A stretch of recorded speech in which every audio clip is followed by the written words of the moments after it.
போக்குவரத்து நிறுத்துறது வந்து ஆரம்பித்தது கருணாநிதி. அவருக்கு என்ன பிரச்சனை இருந்தது என்னன்னு தெரியல. அது ஒரு சுகம். பதவியில் இருக்கிறது சுகம்னா, இது மாதிரி போக்குவரத்துன்றது ஒரு சுகமாக அவர் நினைக்க ஆரம்பிச்சிட்டார். அவருனால அந்த போக்குவரத்து எங்கெல்லாம் பயணம் பண்ணாரோ அங்கெல்லாம் போக்குவரத்து நிறுத்தப்பட்டது. போக்குவரத்து கெடுபிடிகள் அதிகமாக போலீஸ் கெடுபிடி அதிகமாக இருந்துச்சு. இந்த மாதிரி பிரச்சனைகள் அப்படியே அதிமுக ஆட்சிக்கு வந்தப்போ கண்டினியூ ஆச்சு.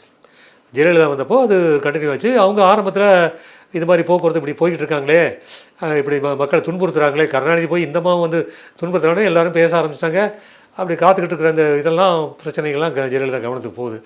அப்புறம் தான் ஒரு முடிவு எடுத்தாங்க, சார் இது தவறு, இது செய்யக்கூடாது அப்படின்னு. என்ன பண்ணாங்கன்னா 10 வாகனங்களுங்கிறத 4ஆக மாற்றினாங்க.